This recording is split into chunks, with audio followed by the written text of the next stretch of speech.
All right. We have a special visitor with us today. Victor from the Absolutely. Jersey Boys podcast. How are you? What's Welcome. going on? Thank you for having me on the show. Long time coming. Long time All coming. right.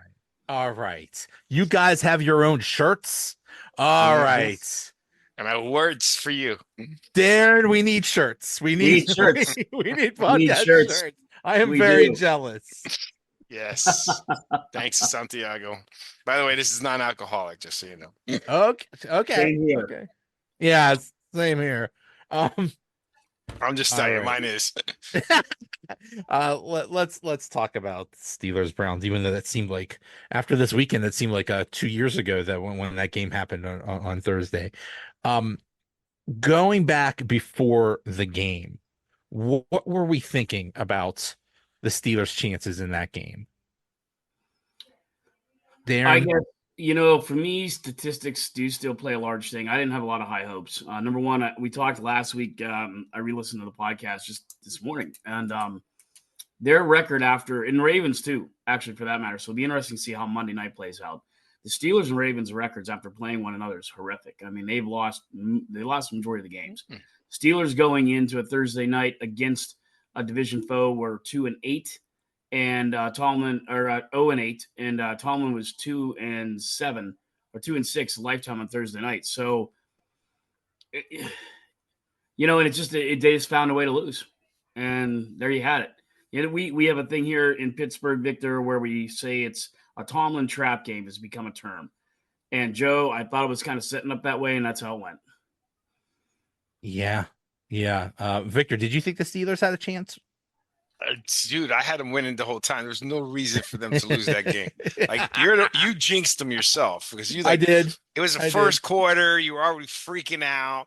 I picked them to win. I'm like, Joe, I couldn't believe. And then when Jameson late threw that interception, I'm like, see, I was trying to get a hold of you. See, I was telling you, I said, I'm going to bed. And I wake up, I'm like, oh my God. But the climate of that game changed, like the weather. That went from like I had to show my daughter twice. It went from pure green carpet to white wonderland, like in nanoseconds. It was like the whole news down here was like you guys were in your own snowball. Like what do Exactly.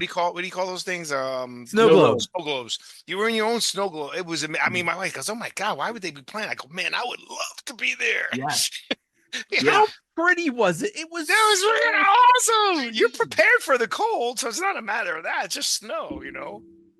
It it was was awesome. so pretty. It was and the picture, like the photographs from that game are It so was beautiful. classic. It looked like almost like you guys had a blower in the stadium pushing the snow. Right, Like right. like at Like for first the I had a slip or like when they something. were reporting, I'm like, okay, these guys are actually pushing out the snow. What's going on? And it was like a storm within the bubble of the thing. It was amazing. But no, I couldn't believe you. I mean, look, division games are hard. I mean, I don't care. I mean, look at Washington and Dallas. Like, no matter what you say, they're always going to be hard. You know what I'm saying? And I didn't expect you guys to lose that game. Just because it's the Browns. But look at the Browns. Look at their two victories. They beat Look at both. that. Didn't they beat Like the Ravens and the Pittsburgh? Ravens and the Steelers. Okay. Yeah. And yet our three losses are now to teams that all have losing records: the Colts, the Browns, Right. and the The Cowboys. Colts, the Colts, the You Cowboys, know, and the Browns. um, yeah, and it was. You're right. It's 8-2, 2-8. You think, yeah, they should have this, but it's just. Um, I've been more on the proponent side where I'm not the biggest Mike Tomlin fan, and I think Ooh. these idiosyncrasies like this are what gets me. To me, when you have that record on a Thursday night game, we all know Thursday night games are tough. I mean, you got to turn around, you got to be prepared. To me, that's preparation, right? And so it was a mix of, I think, preparation, but it was also a sad lack of execution on the Steelers' part. I mean, I don't know where to begin on that one, Joe. I mean, TJ Watt comes to mind. I mean, here's a guy that, since he didn't get Defensive Player of the Year last year, which I still maintain he should have gotten, he had the numbers, he should have gotten it, but he didn't get it, so you live with it. He's kind of been prissy about it, like didn't show up to the awards ceremony. He's been bitching and moaning that he didn't get it. You know what? Myles Garrett took offense to that. It was clearly evident in that game he was the better player on the field. I mean, he was dominant. He destroyed Zach Frazier a couple of times. I mean, just toasted him. You know, the reason that Justin Fields had a 30-yard run is because he blew up Zach Frazier on that on that play. So he had to go for a 30-yard run. And you know, to me, like you saw what Myles Garrett said afterward, Joe, reminded me of like a Ric Flair promo. It's like, I'm Uh-huh. number one. It's got to come through me. I was just waiting for the woo, you know, and it Yeah. didn't come. But I mean, he put it right into TJ Watt's face. I'm better than you. I did better than you, and I just showed it on the field. And yeah, TJ He Watt's Miles crickets. Garrett talked all week before the Yeah, game about basically he's like, hey, it's me against TJ Watt. And TJ Watt disappeared. Miles Garrett in the first half just dominated the game. Miles Garrett talked the talk and he walked the walk. He backed up what he said. TJ Watt just now here's another fun thing. Whenever they say, oh, the other team, they're down to their seventh string tackle who just graduated high school and he just learned the game of football. And anytime you have a situation like that where it's like, oh my God, TJ Watt's going to get 100 sacks, he does nothing. It's a joke. It's you know how that's going to happen. It's just yeah. Miles Garrett shown and TJ Watt just and disappeared. I put part of that on the coaching, Joe, is why I say it's a mix because not only is he not executing, one of the things with Myles Garrett that the Browns do is they move him around. And why Terrell Austin doesn't want to switch him up is beyond me because he's getting double, sometimes triple teams. The tight end's almost always on him, gets a chip block, then he's coming in, he's got the tackle or the guard will pull. And it's move him around, move him around. So I actually have somewhat inside information on this because I thought it was that TJ didn't want to move. No, that's not the situation. TJ Watt is fine moving around. The coaches don't let him move around. Yeah. That is ridiculous. Because basically, you know, we say, "Oh my goodness, the offensive line is so bad. TJ Watt is going to have a huge game." Okay, the reason why he doesn't is because they basically put half the team to block TJ Watt. So yeah, just right before the play, move him around. The other team will freak out. I don't understand why they don't do that. I don't know. I don't know. Well, remember that's what Dallas built their defense around, Micah Parsons. I mean, you know, he's an edge rusher. He goes for the middle. He switches it Yeah, up. yeah, he moves around all over the You place. also know Exactly. you don't know if the other players are affected though. Like, you know, sometimes other players can't. You Right, know, if you move T.J. Watt, that means someone else has to be able to take over those responsibilities, right? right, You just right. don't. You don't. You know, Dan Quinn purposely designed the defense for Micah Parsons to be able to move around. You know, TJ Watts, when he came in there, they haven't done that. You know, they still been successful in doing it. But you know, I think your guys' biggest problem, I'm a big Tomlin fan, so I've been a Tomlin fan, but let me tell you though, but on paper, like you guys dominated that game. You're having a problem putting the ball in the end zone. Oh yeah. Right. I mean, you know, Hmm. you won last time with 5 field goals, you know, that's not going to keep happening. And you still, you know, you put up 19 points and you still had a chance. Right. But I mean, on just on paper, though, you guys dominate. And then your turnovers when you had it in the red zone, it hurts you. But I mean, the total yards 368 versus 304. You had more passing, more rushing. Yards were per game were identical. It's funny. First downs, everything was identical. You had 67 plays. You controlled the ball for like close to 11 minutes. I mean, Yeah. that's almost a whole quarter. You got to put up points if you're going to dominate that ball. You know what I mean? And your defense, if you're going to dominate the ball, your defense has got to come up with something. But did you guys get points off of a turnover? You got 3 points right there, right? Didn't you get one?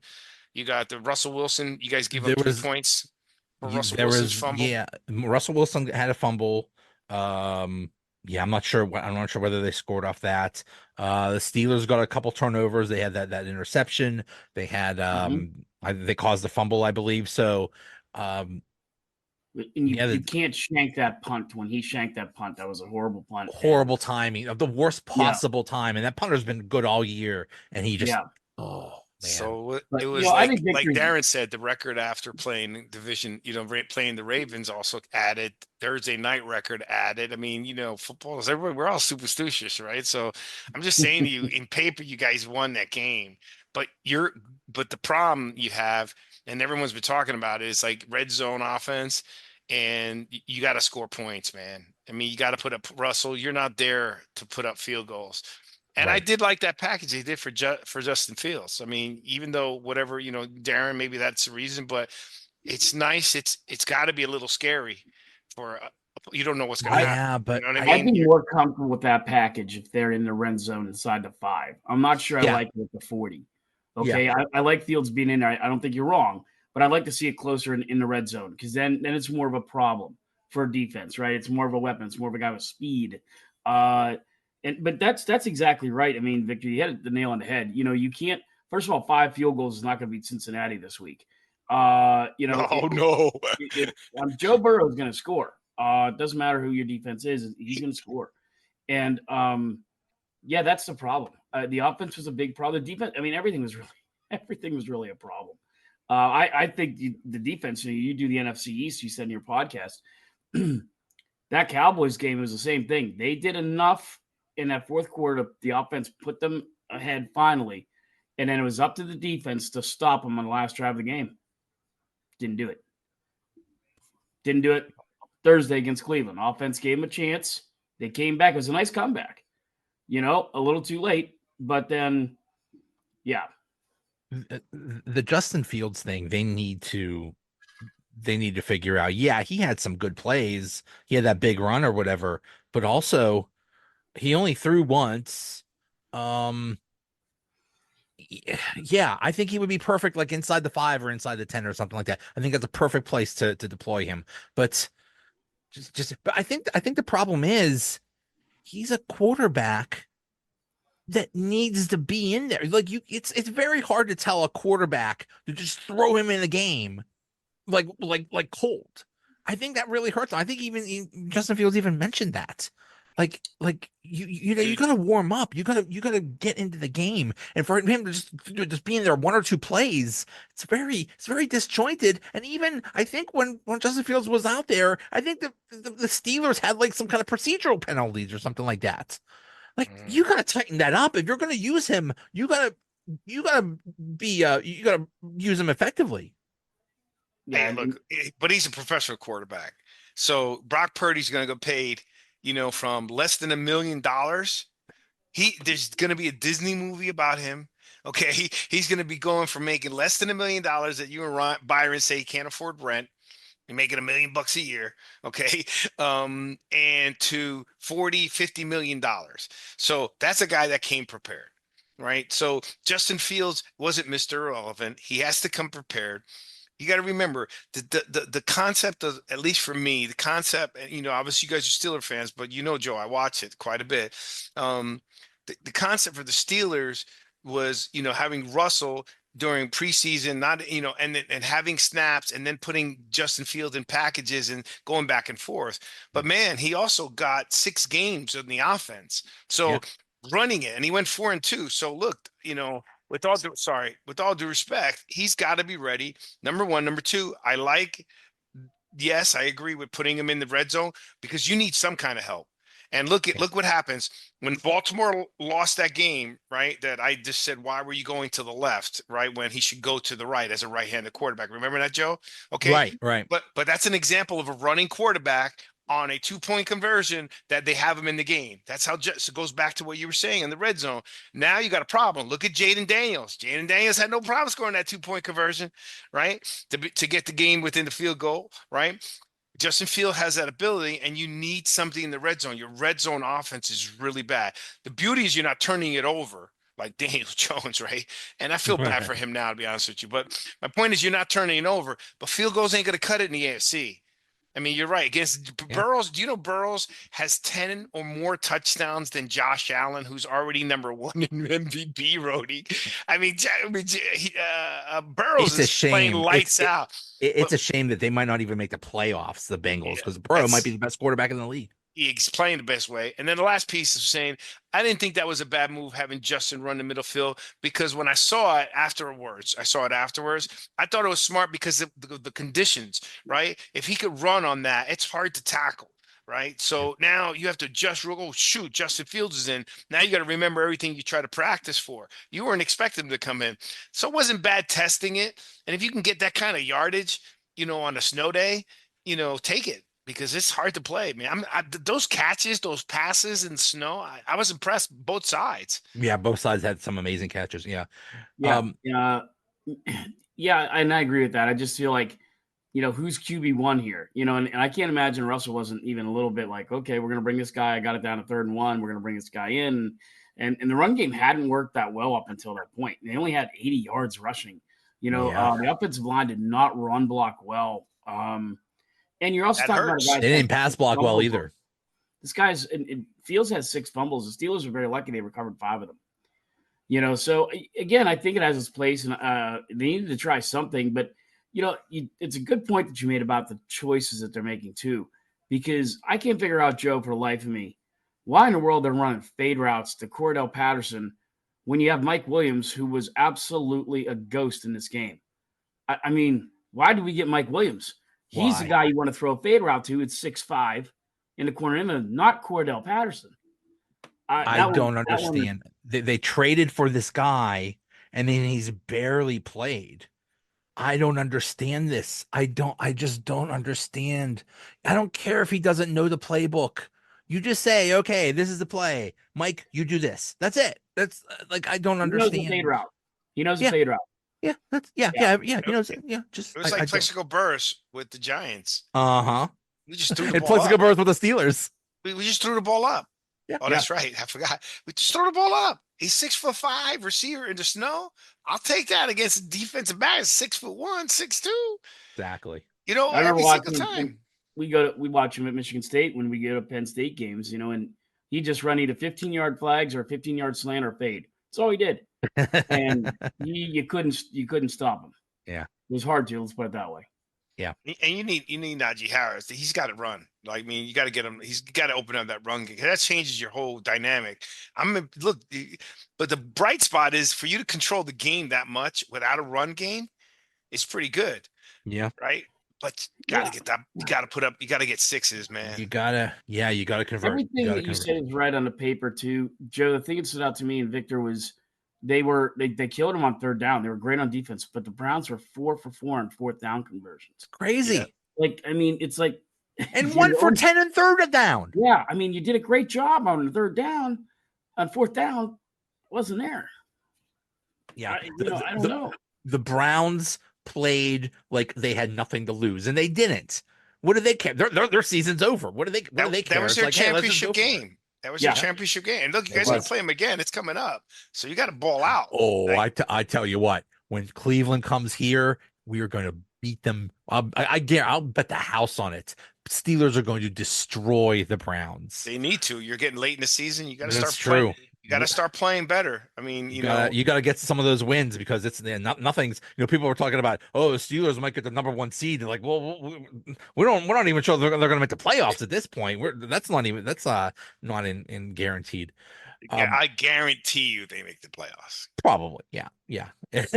But I was so angry about this game for the first 3 quarters. They were down at the end of the 3rd quarter. They were down 10-6, and I'm thinking either we're going to win 12-10 and not score any touchdowns, or I was just so frustrating. But then the 4th quarter happened, and I believe it was 17-6. And then the Steelers scored a touchdown, and then they got a turnover, and then they scored another touchdown, and they actually went ahead. It's like, oh my God, I can't believe we might win this game.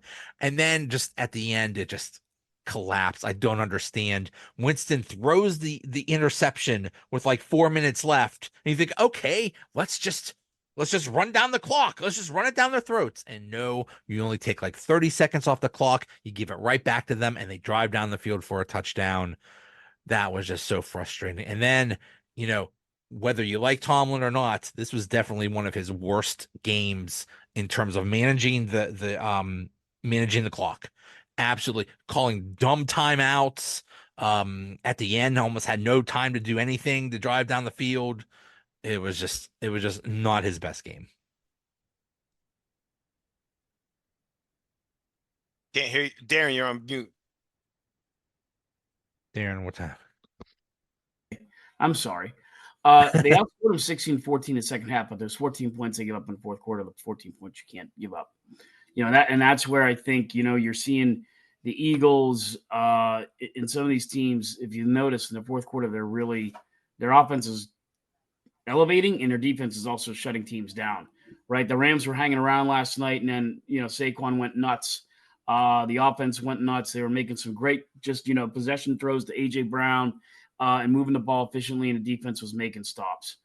And that's the thing that, we just haven't put together, Joe. And in a 58-yard field goal in the beginning, I didn't get that at all. I mean, you have him in the windy Bad side. weather. Yeah. And I don't know about you, Victor, but I know at least up here we have a pretty good idea with weather, like what's going on. It's even though we're only a few hours away from Cleveland, you kind of get an idea that the forecast basically hit it spot on. Windy with rain in the beginning, and the snow's coming. They knew it was coming in the second half. They knew it was coming.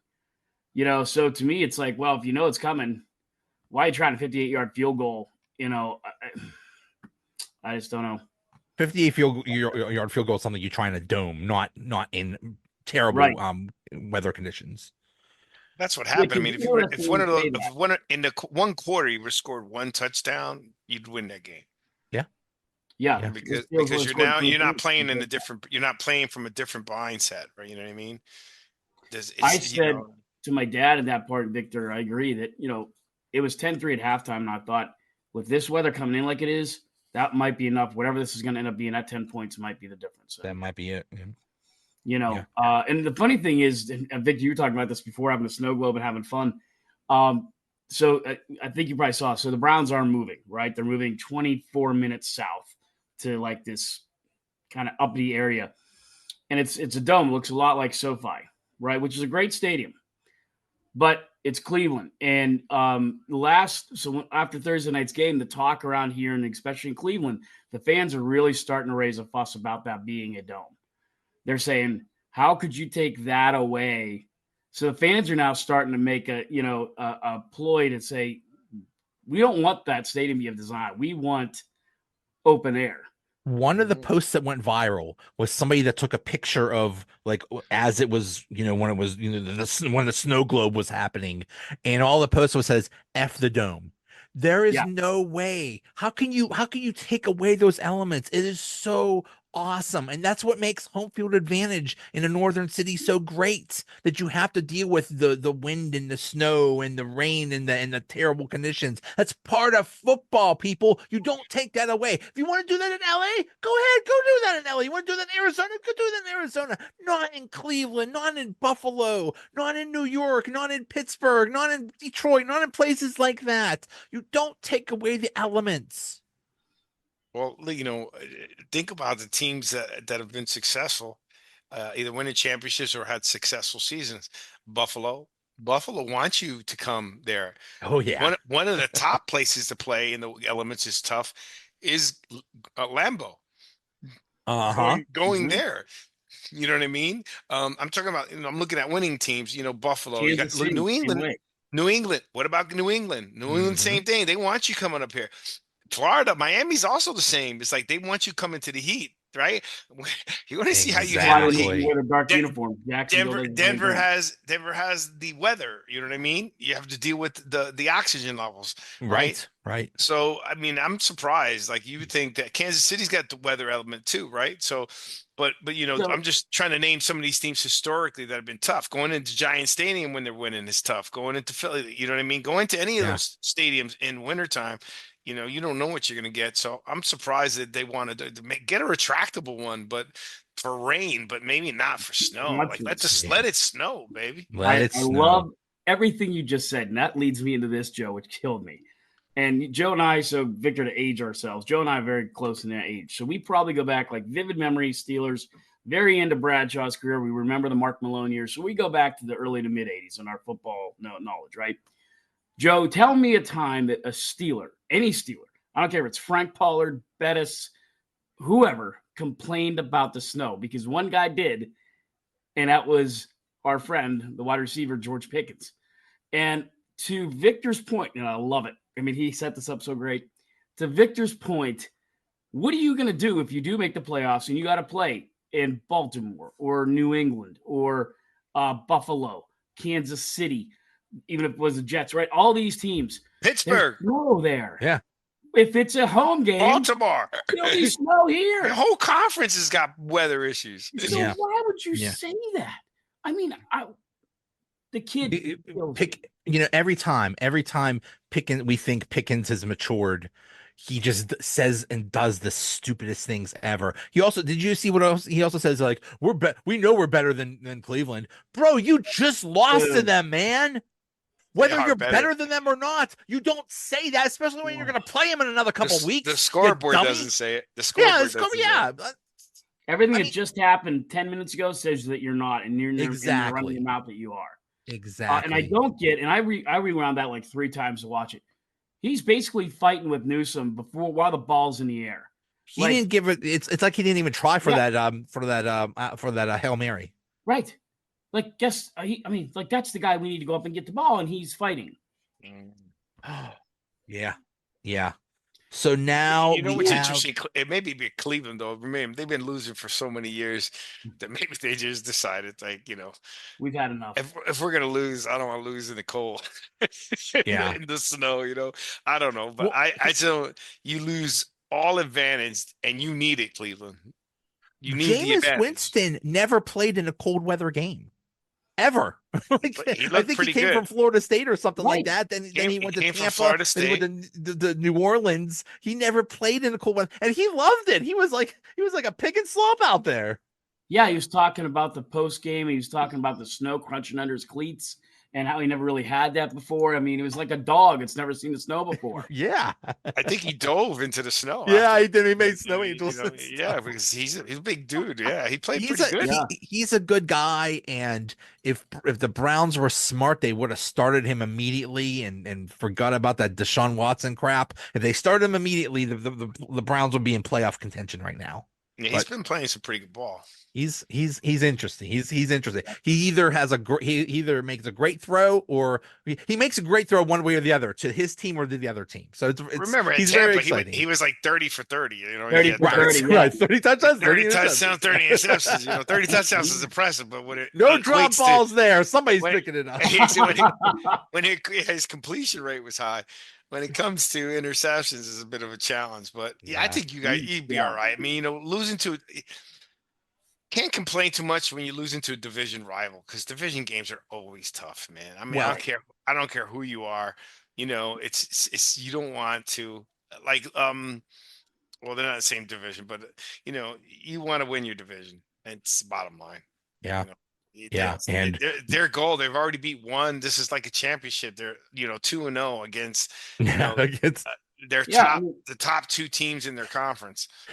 I have a diehard friend's an Eagles fan. He'll say it. Victor will say, we'll talk about it. If it's the Giants, it's like, yeah, but it's in New York. It's against the Giants, and Giants could be doing what they're doing now, and the Eagles are doing what they are doing. And sometimes it'll end up in the Giants' favor. You just never know. Yeah, it's just the way it goes.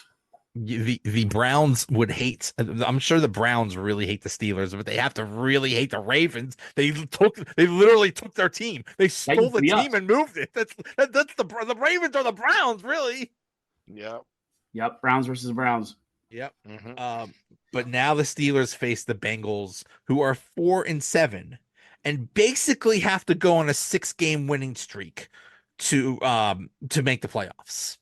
They're going to be desperate like crazy, and this is in Cincinnati. I don't know. I just think this bodes really bad for the Steelers. Why did they have to? Let me see. Okay, so you got 9-2. 10-1, 7-3. I don't think. I think you're gonna make the playoffs no matter what. I don't think.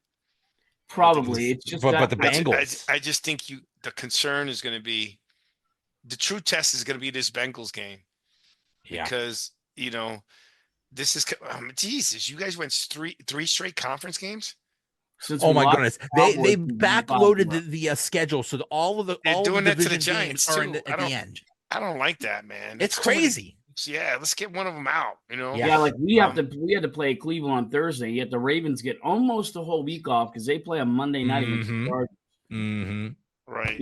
I'm not playing that card. I'm just saying, right? And the tough part of the schedule for us, Victor, we've been saying it all year, is there's a 10 games, 10-day stretch where they play the Eagles, the Ravens, and the Chiefs. I mean, if you come out of that 1-2, I think that's a win. I mean, that's Right now. the Chiefs are beatable. We've Oh already seen yeah. it. they The are. Chiefs are a house of cards. They've been beatable all year. It doesn't mean that playoff time they ain't gonna change the gear, right? But bottom Yeah, line right. is they're beatable. But when you Like, almost lose to Carolina, your test is gonna be the Bengals because he's putting up points, right? And you got to decide either your defense is gonna shut them down, which no one's done it so far, or you guys better put up touchdowns because you're scoring, you're just not scoring touchdowns. Like most of your scoring this year is what? Field goals? Field yeah, goals. mostly. Yep. Chris Boswell is like the highest score in the league or something like that. It's ridiculous. So Right so now, the that's high for that game is 28 degrees. So that big storm they say that's coming is going to affect a lot of those games on Saturday and Sunday. Oh wow. You have a high of 28 on Sunday, and Oh boy. Riverfront's during the notorious. day. Listen to me calling it Riverfront, whatever it's called now, Paycor, I think. It sits right there on the river, and I'll tell you, we've been there for a couple games, and it whips in pretty good. It doesn't get the notoriety that like Chicago does, or even Pittsburgh for that matter. But it's a windy place. It's tough to kick. Burrows is thrown for Interesting. 30,000 yards already. Right, yeah. 27 touchdowns and versus Crazy. 4 interceptions. So as the playoffs in the AFC stand right now, the Broncos have the seventh seed, the last playoff spot, and they're 7-5. Dolphins are 5-6, Colts are 5-7, and the Bengals are 4-7. Basically, the Bengals are 3 games behind. They have a 14% chance of making the playoffs. They gotta win every single game the rest of the way, and I think they could do it. They're Oh, the that, Bengals? yeah. I Yeah, think they could I don't do know. it. their defense is terrible. Their defense is so Yeah, bad. but their Well, offense. the reason why I said the test wasn't because of the playoffs, was more because of points, right? When if your defense is gonna be tested, and then you're gonna have to come to a time where you got to decide that, like, you got to put up X amount of points to win the game. Period. Because That's it. the other guy's gonna win. He's gonna You put up points. cannot settle for field goals. No, This you is can't. not a field goal game. This is not going to be 18-10. It's going to be 18-10 in the first 5 minutes, maybe. And some of those Right. turnovers that your team is getting, because you're getting some turnovers, you got to put them into 6, 7 points too. Yeah. I mean, we'll take 3 in the beginning, you get excited, but from a defensive perspective, we don't want to see 3 when my offense is out there too. So if we get the ball, put it in for 6. You know Yep. what I mean? No, I agree. You got to turn those turnovers into touchdowns. That's because that'll kill a team. Yeah. Yeah. Yep. But And then, hey, the speaking, afternoon fare, your turkey dinner there, Victor. You got, I guess, the Giants and the Cowboys going on. oh my goodness. Oh, Well, Yes. Malik oh, the Neighbors. Did you see Malik Giants. Neighbors? The kid looked so dejected. Who? I like him. I Who's really that? do. Malik Neighbors. Oh, He, Malik, yeah. We did a draft special, and Joe he and said I. some controversial things. Well, yeah, He didn't blame the quarterback. He didn't blame the quarterback though. He pulled a Michelle Terry and he said we're soft. That was a direct shot at the coach. What he did. Yeah, he said, we have the same results. I don't care what quarterback we have. That was a shot at the coach. That is not good. He's putting up numbers on a really bad team. Yeah. Remember Joe and I That's did a got to draft be stuff that's got to on. be hard to be a receiver and put up numbers on a bad team. Right. Of all the bad things that have happened to the Giants, at least you got your draft pick right. Malik Neighbors is a Mhm. superstar, and you could build around him. You just need a quarterback. That's Since we're talking oh, about, I don't trust the Giants. They got rid of their two starting positions, two most important all positions, right. the All quarterback right. and the running back. All right. Every time the Eagles play, and Saquon Barkley has some monster game, everybody says the same thing. How dumb are the Giants for letting this guy go? It is an embarrassment. You gotta fire Shane. At the very least, you have to fire the GM. There's no way he could keep that guy could keep his job. It's just an embarrassment. And I'm happy for Saquon. Like as much as Mhm. like my co-host can't doesn't even want to say his name, Darren. He won't talk his name. He doesn't want to talk about. He would never say his name. Right? He's the guy number 26. I shall not mention. He won't mention his name. Right? I don't have a problem with it because I always like Saquon. I like Saquon when he was coming back from an injury that I was arguing with everyone about who is one of the best running backs in the league. Well, he hasn't played. I'm like, this guy is incredible. He can catch. He can do it all. And we've been complaining about the line for how many years? So how do you not give him credit of doing what he did on a terrible, terrible line? You got to make up your mind. You know what I mean? Saquon's a So guy, and Joe knows this. I covered Penn State football for a while for Rivals in Big Ten, and that's I've right. You seen a went to Penn lot of good State. running backs in my time. I've seen Curtis Enos, who's great in college. Blair Thomas. I watched Larry Johnson run for 2,000 yards last year. I covered him, and Saquon is so much better than any of them I've ever seen. Yeah, he was wearing a Penn State jersey, which as a Penn Stater, that made me happy. But I've never even seen it. We'd see him in practice, and it was just like, oh, I mean, he was just at this other level. It was like LeVar Arrington. Remember seeing him. Lorenzo Styles, who went on to be a great defensive player for the Atlanta Falcons. Atlanta Falcons, and it was just a man among boys. And you're right. I mean, he's just the next level good. You And know what? Right now, he looks like a man among boys. oh yeah, the move where Amazing. he spun around and I mean, hurdled the guy backwards. Yeah, yeah. Look, my co-host Byron's always saying, well, he's always dancing in the back. He's dancing in the back, and the reason he dances, he has such a fast lateral movement.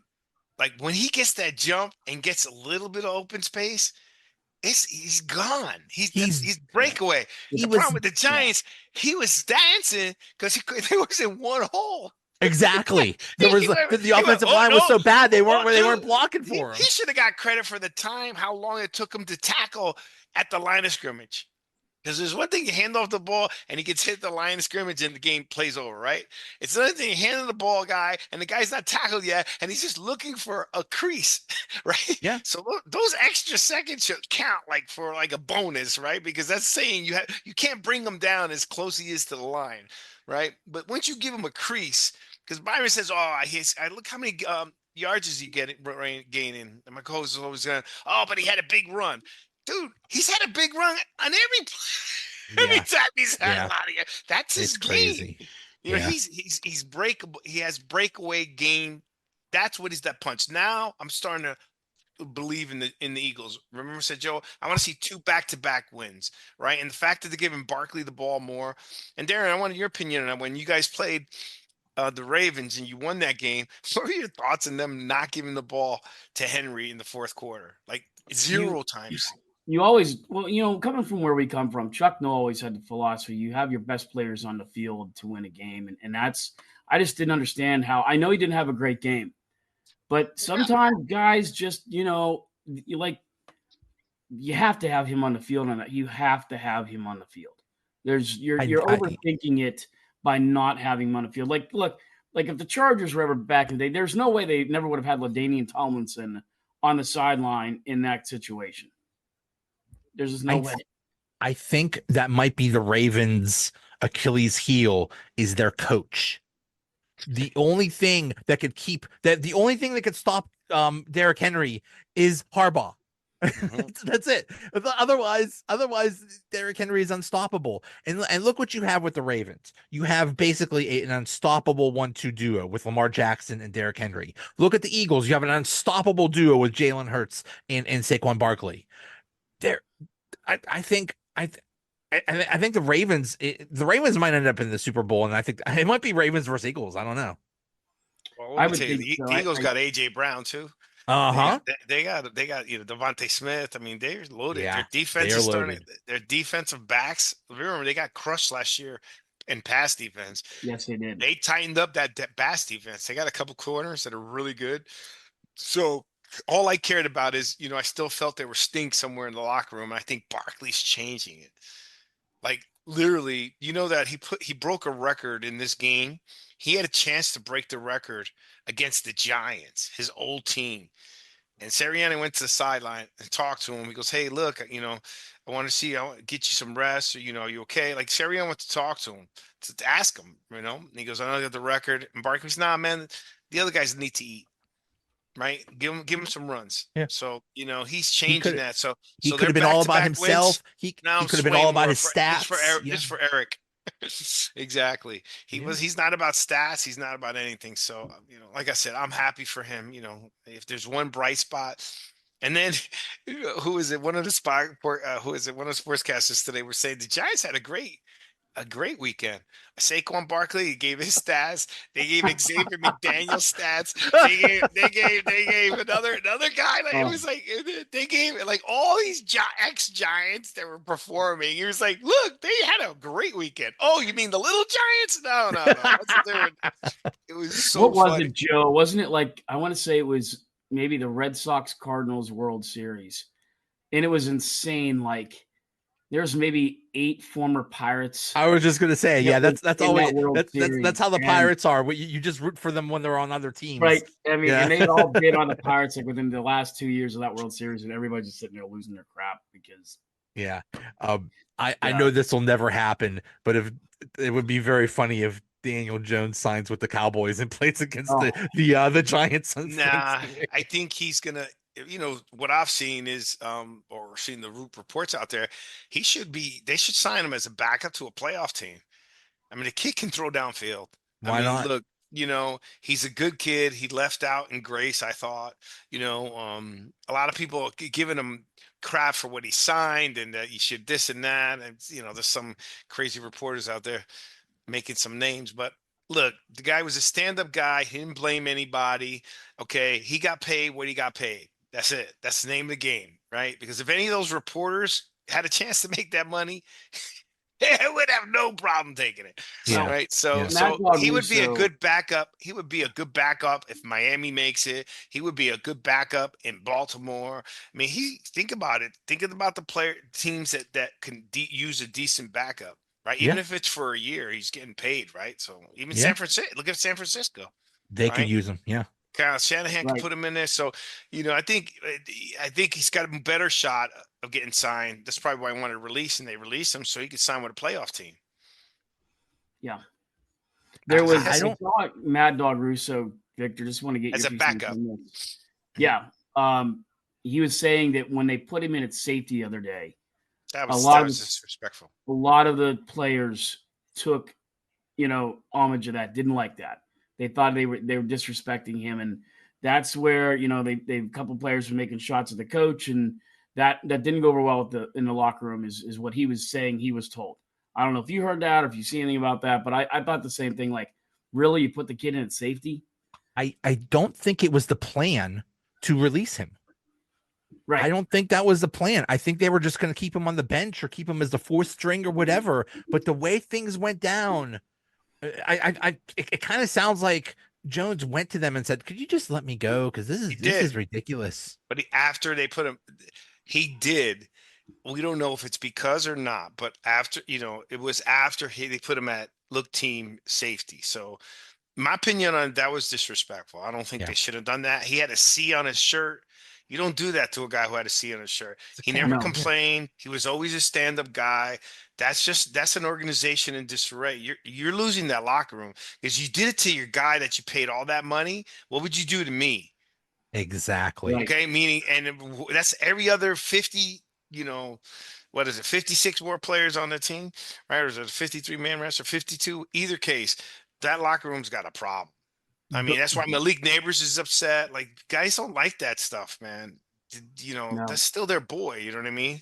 Mm-hmm. it all started with Hard Knocks when they agreed to do Hard Knocks in the offseason. And we saw behind the scenes of everything they were doing. If they never did Hard Knocks, everybody would be mad at Saquon Barkley. Everybody would be like, oh, he just wanted to get away from the. But we know exactly what happened, that the Giants just let him go. Yeah, they got a big problem with that organization. They need to clean that up because it is an But to embarrassment right now. but to Darren's point, I think they lost the locker room there. I mean, they got a problem. Like, guys don't When want to you get lose the injured. locker room, you got to lose They the don't they coach. don't want to they don't want to get injured, or they just purely now. Remember, I'm never a big believer that you could just go out there and tank. But I think that when you're making moves like this is indication you're blatantly doing it. Like, the league somewhere along the line should step in, or the NFL's Players Association should. Yeah, I don't know. They probably can't do anything, but I don't think that was it. Really, If I if they don't want wanted, Daniel Jones. I don't want Daniel Jones as my quarterback at this point, right?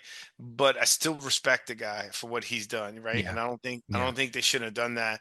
And if imagine that was your highest paid guy, and then you got rid of Barkley, you got rid of all these other players that are performing, right? And this is how you treat one of our guys, our captain, yeah. man. There's no ends what you do to me. Right. Drew Lock is their backup. Drew Lock is the one that should be starting right now. For them to be starting DeVito basically says we're tanking, and Yeah, that's. I but mean, I that's mean, I one mean, look thing. at. Look how hard it is to tank. Let's say you're right, Joe. Sorry, I didn't mean. It's just this is always because this comes up a lot, right? Is you change the quarterback is one thing, but then you lose the respect of the rest of the team Yeah, blatantly. That's trying to tank, because I don't think moving one player has to get everyone bought in. But if you disrespect enough that buys in, now those guys, they're not tanking, they just don't want to play. And they just you finally achieved your objective of getting someone to tank without saying, "Hey, I'll pay 100,000." right. And then who would play for you? I just Yeah, they're a yeah. problem. I'm sorry. It's I'm a sorry, Joe. I bad just look. wanted to bring that up. It's a Well, bad Drew, look. It is a bad look. and I don't know if it's somewhat part of the circumstance, because even with Drew Lock when he was at Michigan State, I believe one of the things about him was he was very inconsistent. He did not do well throwing underneath. Intermediate passes really eluded that guy.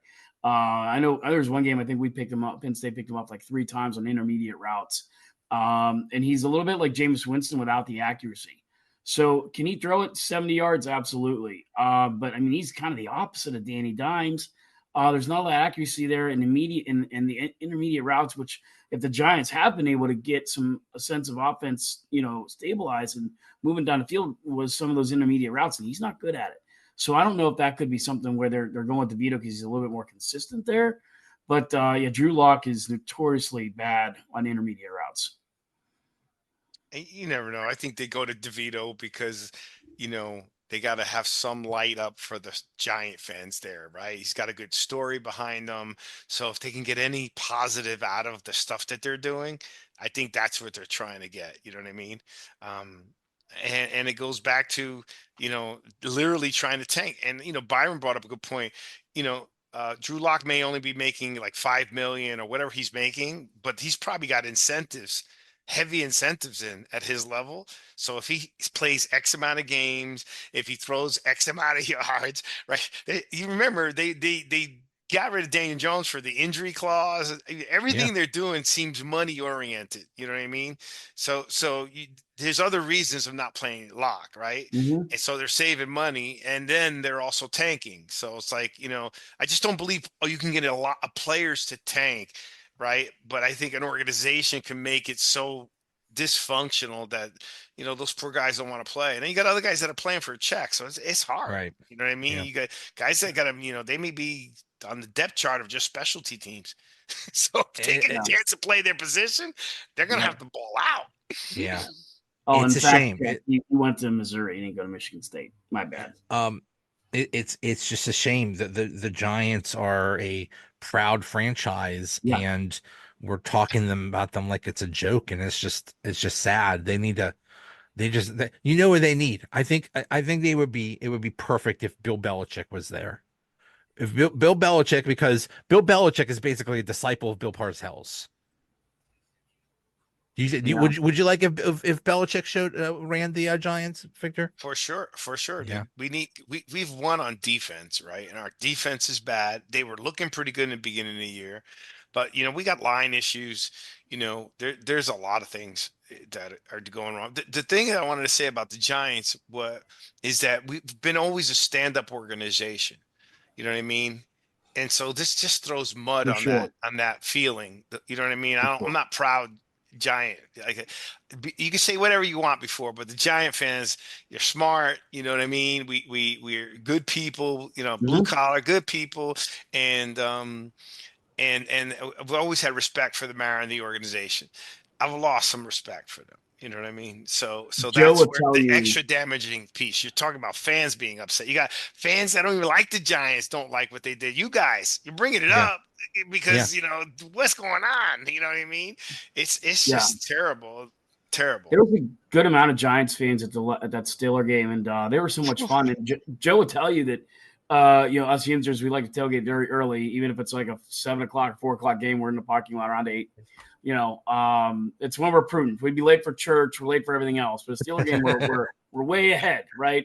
Um, it's so funny when like the Giants come to town, like the Vikings or somebody that's like some obscure NFC team we don't see a lot. It's like, hey, it's when the Browns and Ravens fans come that we like, we get in fights. That's why we fight.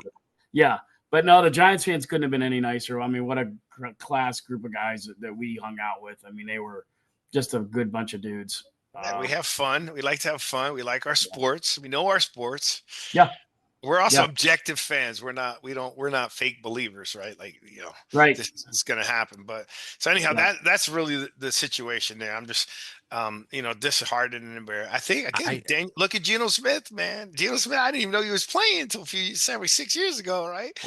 And look what happened to him. he was great at WVU. A lot I of us are familiar with him here. I'm an absolute shock that he's doing so well with the Seahawks. So I don't blame the But Giants but there but he's because he been doing bounced well. into. But no, I'm just saying that I'm not blaming the Giants. I'm just saying in general, Daniel Jones, Mm-hmm. he's a prototypical quarterback. He's got the tools.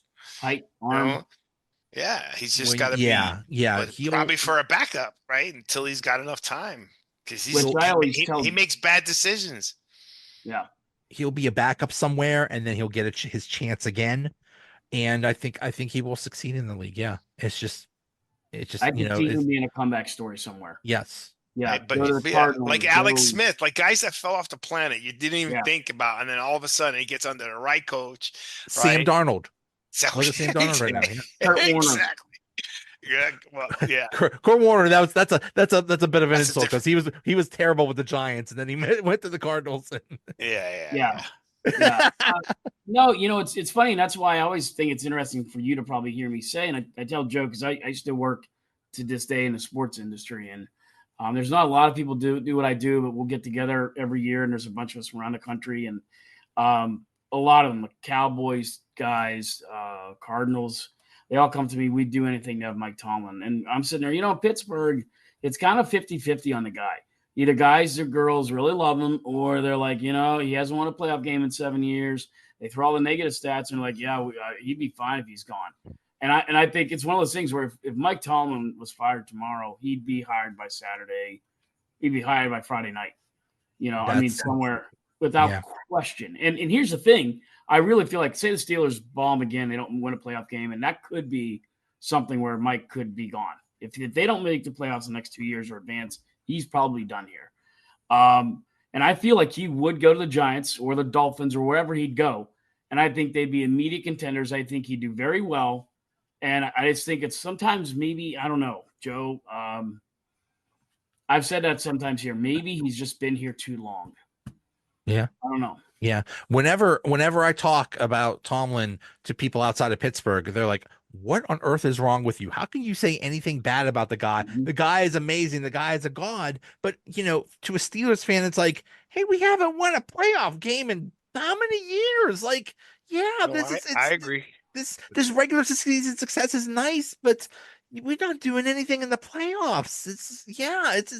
It's frustrating. So I don't know. I mean, they're talking about Tomlin for coach of the year this year, so we'll see. But now after this Browns game, I Yeah, don't that probably nobody's took a hit saying this weekend. Last weekend, it took a hit. Well, let me tell you one thing, right? Um, there is a point. I mean, I like Tomlin, but I've said it on my show. But they want more than just winning seasons. Like, this is the bottom line. We want to run. They're going to want to run. I think they're trying to gear up for it right now, right? But they got some work to do, right? They got some work to do. And I think, Pittsburgh is a good enough organization that somewhere along the line, I'm assuming they're looking, you guys have 4 head coaches, right? Be careful what you ask for too, right? Mhm. Because, right. you know, you guys are winning every year, right? You can't look down. Your organization's run class. You made it to the playoffs. You're in it. You can't win unless you're in it, right? How many years you missed the playoffs? They made it Oh, last year, but then they missed it a little bit before that. So yeah. right. Okay, so you've been in the playoffs how many times? For a long time. So I'm just saying to you, Yeah, you're right.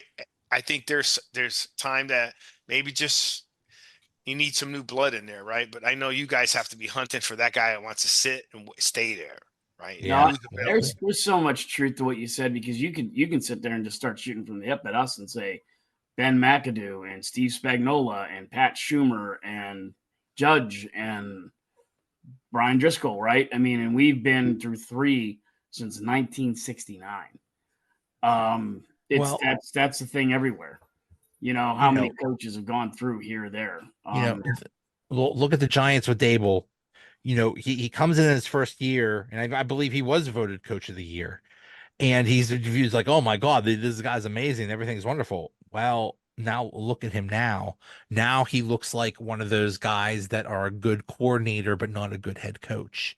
So it's just such a crapshoot. It's like, yeah, you be careful what you wish for. You want to get rid of them, and who knows what happens when you get the next person. Right.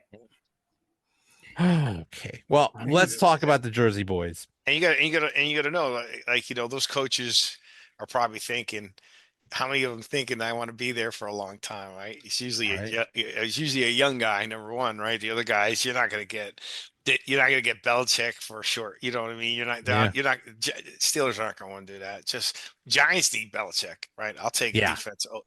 defense over anything, anytime, right? So, all I think right, it Joe. would be a great story. But yeah, let's talk Jersey boys. Okay, you Sure. guys talk about the Giants, but you're in Florida, in Byron's in Pennsylvania. How does a Florida guy and a Pennsylvania guy know about the Giants? We're actually okay. We're both Jersey boys. Both of us. We grew up in Perth Amboy, New Jersey. He was a senior and I was a freshman. His sister and You went to I the same school. went to the same high school, played same school. Oh, Yeah, okay, he's okay. he was I was wondering how you guys met. he was a senior. I was a freshman, so he's big, and I was a little freshman. His sister and I graduated together same year. He's got a great family. That's how we know each other. And then I know the sister, and then I ran into him again. He came as a coach at college, so I had run into him again, and then time had passed, and I I know he made it. He played for Minnesota, and then I asked him, and he checked me out with his sister. Hey, what's up with this guy, Victor? Brian had to do his reference checks on me, and that was it. And then we've been best buddies ever since. How long have you been doing the Jersey Boys podcast? About 5 years. Wow. Mhm. And Wow. Byron's the Iron Man. He's never missed a show in 5 years. Yeah. Yeah. Yeah. So he's that's awesome. He's big. impressive. He's 6'6", 300 pounds, but he's one of the nicest guys in the world. Gentle That's awesome. Giant. Gentle giant, yeah. I always like when But we I'm on both there. moved. What's that? We both moved, right? Moved, and then Yeah. so we have was Victor and Byron hosting this and that, and just you know, I just like Jersey. We're both from, you can tell our accents when we start talking to different people, Yes. right? Yeah. And so you'll know that I still got that, kind of piece. And then our attitudes, and about it's fun to make fun of, even though I'm South Florida. It was like it's fun to make fun of South Florida play of um fans. You know what I mean? Because There's sometimes some good ones, but sometimes there's not a lot of logic about well, be careful what they wish for. Don Shula, they got out of here. And then, Right, you had, right. you didn't let someone build behind Dan Marino. I mean, be careful what Hmm. you ask for. Look at the misery you're going through. But Yeah. how many Giants fans do you see in Florida? How many? It seems like so many people, not just the Tons. snowbirds, but so many like New York and upper Northeast people come down to Florida and they just bring that whole personality. They're still rocking the Yankees gear and the Giants gear and the Eagles and all that stuff. It's like I don't care where I am. I'm still from where I'm from. So my kids are the same. My kids are Giant fans, Yankee fans. The only one who won me over in the sports was the Heat. So I came down Okay. here fighting because I was a Knick fan versus Heat. Remember when they were having those battles in the playoffs? Oh yeah. For all those years, I was a Knick fans. But then when Dwayne Wayne came, like he made the game so interesting, and he just changed it for me. You know what I mean? And then then the Knicks organization went to kaput like the Giants are. No. And then so I became a Heat fan. Um, and I still want to see the Knicks do well, but I'm a Heat fan. It's hard to go back and forth. And but outside of that, most of us is just New York teams. That's it. You know. Yeah. And then the Dolphins are impossible to really like. For 20 something years, Joe. I mean, it's like their draft picks were terrible. The decisions they make, it's how do you I don't have, like, you got to be like, it's the guys who are loyal to them. They're loyal. They're going to go with them. But you know what I mean? You have no choice. My blood is blue. You know Yeah. what I mean? So you got to win me over to some degree. You know what I mean? And kids too. That's why kids like teams from all different markets Yeah. now, because you Yeah. got between NFL ticket and just the red zone alone, you start following players, start this and that. So I ingrained my kids early into what they like. They still like their players, but they feel good for Giants when they're doing Yeah. well, and the Yeah, Yankees. the Dolphins are pretty annoying. They're Bro, they hard to made some like. crazy moves, and that Yes. you just can't believe it. They're That stadium's gorgeous they have down there. It's kind of like uh, what is it? I don't know what it's called. I forget what it's called now in Indianapolis. I mean, it's a the Hard feat. Rock. Oh yeah. It's incredible. But Oh it's a lot yeah. of fun. Yeah, it's a really neat place. Yeah. Interesting. Yeah. And look, Tua's doing pretty good, man. You got to give him credit. I mean, to come back off of that injury, and he's putting up points. Yeah, not wearing the protector and everything. He Yeah, didn't yeah. care. And So I'm But praying. I'm you, praying you for that made this brother. point. Yeah, I hope he's okay. But you made the point. You talk about the home field advantage, like in Cleveland and Buffalo and stuff. If Miami got home field advantage, they'd probably make it to the Super Bowl. Because you imagine you're in the Northeast, and right now it's like 40 degrees and it's cold, and you have to deal with the cold. And then you go down there, it's 90 degrees, and you Yeah. have to play in that the whole time. I Well, remember the Bills played in Miami, I think last year or something like that, and they were dying at the end. They were just exhausted. So that's a huge advantage for the Dolphins. Yeah, if they that 84 AFC championship game, that was Marino's second year. And they were incredible. And, Steelers kind of fought their way through that. And here we are. We end up in the AFC championship game. It's torrential rain down there. If you remember that, Joe. And, we get down there and we actually made it a game for about through third quarter. And then Marino pulled away with what he does. But I mean, it was so rainy. I mean, we had no idea. We played on AstroTurf. When a lot of teams didn't then. We were one of the first teams to go to AstroTurf, and have that. And Dolphins had their regular, Yeah. grass, and the cleats weren't working. And yeah, I'll never understand how Dan Marino didn't have more success in Miami. Well, that's Because my point. I was here when he was playing, right? So you yeah, look at a guy who's there yeah, playing quarterback for 17 years, and you make it to the Super Bowl once. yeah. You know, And his rookie year, so he probably yeah. thought, "Oh, I'm going to do this every year." He so talked did about in everybody. that his So book did where everybody else. Yeah. yeah, he talked about that in his book where he thought they were going to be back like 10 times. Oh yeah. And I think it was like I think Elway was saying in the on the NFL Network the whatever they call that he on the documentary on John Elway, he said that, leading up to that Super Bowl, the one they won against the Packers, Dan said, look, Dan Marino called him and said, Make this one count because I was where you were once and we never got back. You're back. Take advantage of it. For Dan Marino to call John Elway, right, and say that, I just think that was a cool story. But you would have thought that because I still think Marino. This was when Elway made it when he won the Super Bowl. With Terrell Davis and they beat the last Packers. two, yeah. But I still feel like Marino's probably the best quarterback technically I think I ever saw play.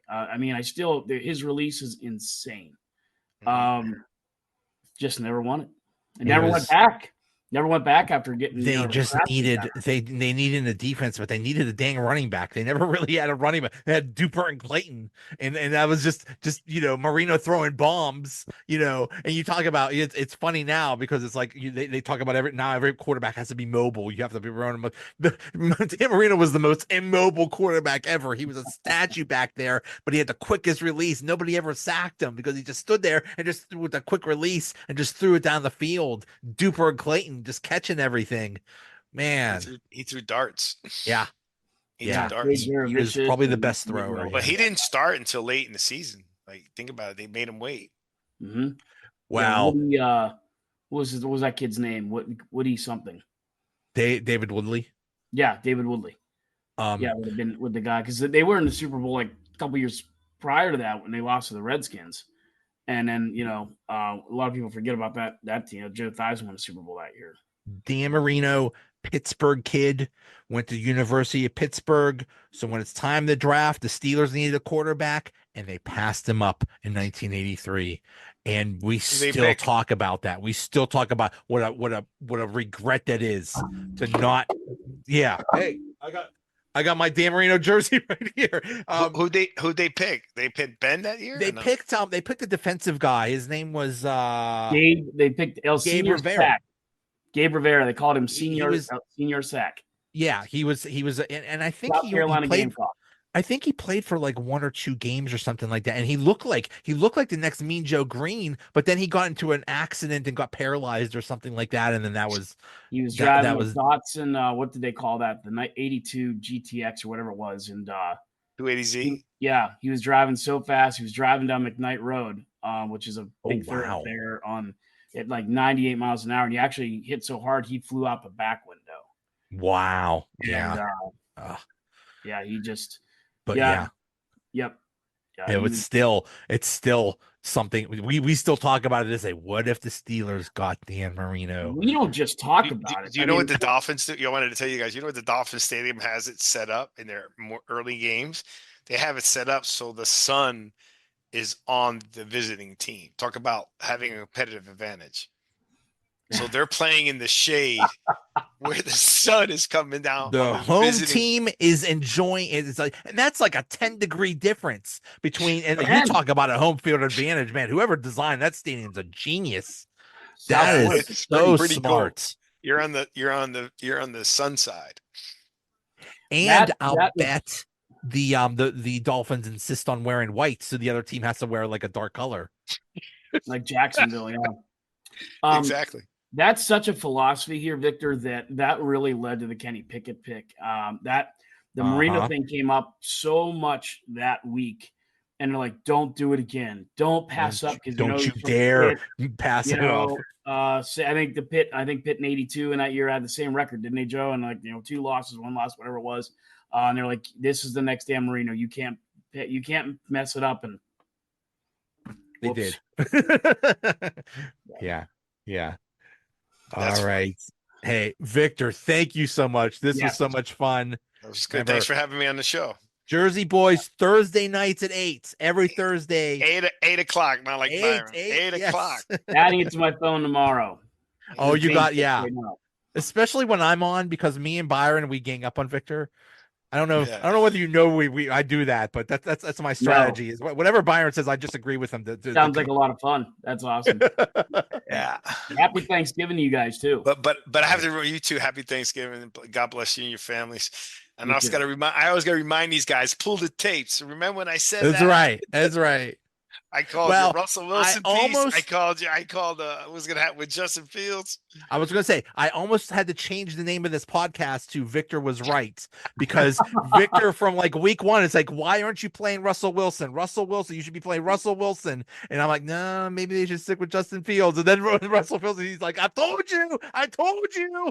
It just said he didn't have until Tomlin comes out and saying who's the starter. Then was the starter he said in his game plan, right? Yeah. He's happy to win. He's happy, right? Mhm. I think Yeah. it was good. All right, That guys. Well, worked thank you out. very All much. right. I've enjoyed Thanks, the guys. show. Thanks for having me on. And don't forget, Jersey Boys, tune on in. And you're always welcome to the show too, Darren. Oh, well, thank Yeah. you, Victor. Appreciate it. All right, my friend. All right. Yep. See you All right, guys. guys. Happy Take Thanksgiving. care.